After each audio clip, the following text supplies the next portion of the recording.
The United States Navy needs more ships, and that much is not in dispute. What is in dispute, apparently, is whether America is actually capable of building them. Here is the problem stated as plainly as possible. In 2024, China built over 1,000 commercial vessels, while the United States built 8. China now controls more than half of the global commercial shipbuilding market, and the United States controls 0.1%.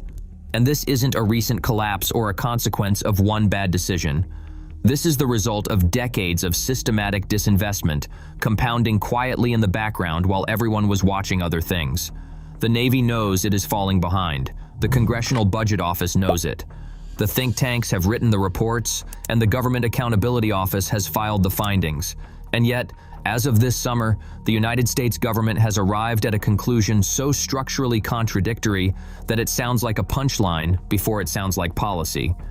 To rebuild American shipbuilding, the United States is going to ask foreign shipbuilders to build American warships. Sit with that for a second. The solution to not being able to build enough ships is to have someone else build the ships, which means the path to domestic naval revival runs directly through the foreign yards the United States has spent years trying to economically compete against. This is the situation. This is real. And understanding how a serious government arrived here requires going back to where it all went wrong. Because the collapse of American shipbuilding didn't happen by accident. It happened by choice. In the 1980s, the federal government eliminated the subsidies that had kept the commercial shipbuilding industry alive, and according to the Coalition for a Prosperous America, this caused the commercial shipbuilding market to collapse virtually overnight. Not gradually, not through a slow erosion of competitiveness, but overnight. The yards didn't adapt or find new efficiencies. They mostly closed or shrank to a fraction of their former size, surviving on whatever naval work the Pentagon could direct their way. That decision created a structural dependency that has never been resolved. American shipyards today operate as a captive market for the Navy, building warships to military specifications, insulated from commercial competition, and insulated from the cost discipline and volume production that keeps any shipbuilding industry internationally competitive. The Zumwalt-class destroyer is probably the cleanest illustration of what this environment produces. Originally planned as a fleet of 32 ships, it ended as a fleet of 3, because the cost per hull became so extreme that continuing the program became indefensible. Construction had started before the design was finished, and by the time the design was finished, the ship had become something nobody could afford to buy in quantity. The Constellation-class frigate followed the same trajectory, and this one is worth examining closely. The original pitch was that it would be low risk because it was based on a mature parent design, an existing Italian frigate that was already proven, already built, and needing only adaptation for American requirements. The Government Accountability Office later found that the ship, after the Navy had finished with it, bore almost no resemblance to the original design. Each round of modifications, each added requirement, each change requested through the normal procurement process had compounded into something entirely new, and the cost followed accordingly. The original estimate ran at approximately $800 million per ship. By mid-2025, revised estimates placed it at $1.6 billion. The program accumulated nearly $9 billion in total investment before cancellation in November 2025, and 2 hulls survived. 30 were quietly abandoned. And here is what makes that figure genuinely difficult to process. Total Navy shipbuilding cost overruns reached $3.4 billion in fiscal year 2024 alone and $10.4 billion in fiscal year 2025. These aren't rounding errors or accounting abstractions. They represent ships that won't exist, capability that won't arrive, and sailors who will go to sea in hulls that are older than they are because the replacement never cleared the drawing board. Virginia-class submarine production offers a similarly uncomfortable picture. Targeted at 2 boats per year since 1911, the program currently delivers somewhere between 1.1 and 1.2 per year, which means the gap between where the United States wants to be and where it actually is has been visible for years, and the response has mostly been to write more reports about it. But here's the thing. The Navy's problems aren't just about cost overruns and canceled programs. They're about time, because you can acknowledge the problem, fund the solution, and still fall short if the solution takes longer than the strategic window allows. The presidential memorandum signed on August 13, 2026, is the administration's answer to this. It opens Navy procurement to allied foreign shipbuilders for a new convoy escort program, establishes a 90-day window for the Pentagon to develop plans, and explicitly names 2 vessels as premier candidates. Japan's Mogami-class frigate, built by Mitsubishi Heavy Industries, and South Korea's Chungnam-class frigate, produced by HD Hyundai Heavy Industries. The logic running through the memorandum is built around what officials are calling the Finland model, a name drawn from an earlier precedent covering Arctic security cutters, under which the Canadian firm Davy Defence contracted 2 hulls to be built at Helsinki Shipyard in Finland, with 3 more to follow in Texas. Steel was already being cut in Finland by the time the broader policy was being written, which means this isn't a theoretical framework being tested for the first time. It's already operational.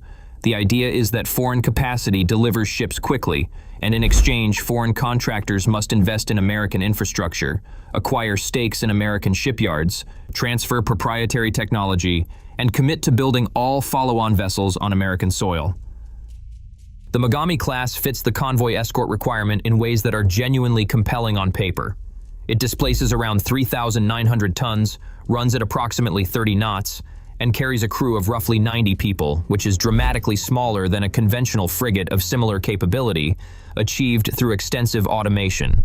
That crew figure matters in ways that go beyond simple numbers. In a Navy already stretched thin across a global fleet, automation that reduces crew requirements isn't a luxury or a design preference. It's the difference between being able to operate the ship and not being able to staff it. Australia understood this calculus when, in August 2025, it announced the procurement of Mogami-class frigates from Mitsubishi for approximately $6.5 billion, marking the first time Japan had ever contracted the export of a major lethal weapons system. The fact that the United States is now looking at the same hull says something about how that evaluation went, and about the confidence level in what Mitsubishi has built. Now forget the official statements for a moment, because the August 13th memorandum also directs several things that have received far less attention than the foreign procurement headlines. The Secretary of War is ordered to establish a 5th naval shipyard, the first new American naval shipyard in over 80 years. CVN-81, the next Ford-class carrier, is directed to replace its electromagnetic aircraft launch system and advanced weapons elevators with steam and hydraulic systems, reversing technology decisions that have defined the class. The administration is simultaneously fast-tracking new capacity through foreign procurement and walking back technological complexity on its most expensive platforms, which is either a sign of hard-won strategic clarity or the kind of institutional reckoning that only arrives after something has gone seriously wrong. Possibly both. The memorandum also contains a clause that, given the history of the Constellation-class, reads as either a sign that someone learned something important or the clearest possible signal of how frustrated the administration actually is. It prohibits the Navy from imposing iterative custom design changes on foreign parent designs without executive oversight, meaning any future modification requires sign-off from the Secretary of War in consultation with the Secretary of the Navy and other senior officials. The administration has looked at how the Constellation-class transformed from a low-risk adaptation into a $9 billion canceled program, and concluded that the only way to prevent it happening again is to make design meddling require a cabinet-level meeting. Which is one way to solve the problem, certainly. By comparison, in 2025, Chinese shipyards held 75% of global new vessel orders, South Korea held 19%, and the United States held 0.2%. These figures describe an industrial competition that is not close and is not trending toward becoming close through ordinary means. And that's when the arithmetic becomes genuinely uncomfortable, because this policy does not have a clean path forward. It has a legislative wall directly in its way. The House Armed Services Committee approved an amendment put forward by Representative Jared Golden of Maine, prohibiting any authorized funding from being spent on battle force ships built in foreign shipyards, and that bill cleared the House 216 to 212.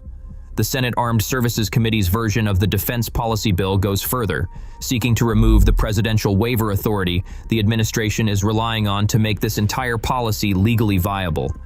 The administration's Office of Management and Budget responded by stating that the prohibition is, in their words, a direct decrement to the safety and security of the American people. The Shipbuilders Council of America, representing domestic yards, framed it differently, warning that directing construction overseas undercuts the Federal Maritime Action Plan and the generational investment into American shipbuilding. Both positions are coherent, and both of them are, in a meaningful sense, correct at the same time. The domestic yards are right that every hull built abroad is work, jobs, and capability that doesn't develop on American soil. The administration is right that the current system has produced a decade of overruns, cancellations, and shortfalls that have left the fleet smaller than it needs to be. The disagreement isn't really about goals, it's about which failure mode you're more willing to accept. Build at home and wait for capacity that may arrive too late. Build abroad and trust that the onshoring commitments actually materialize when the pressure to cut costs arrives later. If the gap between what the Navy says it needs and what American industry can currently deliver is the kind of story you want to keep following, this channel covers exactly that territory.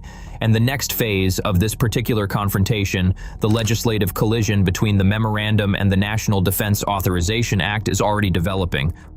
Reframe the stakes for a moment, because none of the procurement debate matters in isolation. It plays out against a backdrop where China built over 1,000 vessels in a single year, while the United States built 8. One Chinese shipbuilder, in 2024 alone, produced more commercial tonnage than the entire American shipbuilding industry has delivered since the end of the Second World War. That figure comes from a March 2025 CSIS report, and it describes not a temporary gap, but a structural reality, decades in the making, one that a presidential memorandum and a 90-day planning window cannot simply reverse. There is one detail buried in all of this that deserves to sit with you because it reframes everything else in the story. The last American naval shipyard opened more than 80 years ago.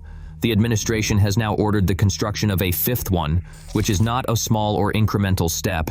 It's an acknowledgement that the existing infrastructure cannot carry the weight being placed on it, and that rebuilding requires starting from foundations that haven't been laid since before the Cold War. The Finland model ships, if the legislative conflict resolves in the administration's favor, are projected to begin arriving before new domestic capacity could realistically be built, fully staffed, and brought to production at scale. That is the actual logic of the policy, and it's worth stating plainly. Not that foreign shipbuilders are trusted more than American ones, and not that domestic production is being abandoned. The logic is that the time required to rebuild American shipbuilding from its current state is longer than the strategic window appears to allow, and the foreign-built ships are meant to fill the gap while the domestic base is reconstructed around them. Whether that trade actually works depends on questions that remain genuinely open. Whether the technology transfers happen as promised, whether the investment commitments survive the first difficult budget negotiation, whether the onshoring pledges hold when a future administration with different priorities arrives, none of that is settled. The Finland model is operationally live, but it is also very new. Steel is being cut in Helsinki, the policy is being contested in Washington, and the ships themselves don't exist yet. What does exist is a situation where the most powerful navy in the world has concluded that the fastest path to having more American warships is to begin by building them somewhere else. And whether that conclusion reflects clear-eyed strategic pragmatism or a category of institutional failure so large it requires foreign assistance just to begin addressing, that is the question this policy will eventually be judged by. Not in committee rooms and not in budget hearings. In the water, where the ships either show up or they don't.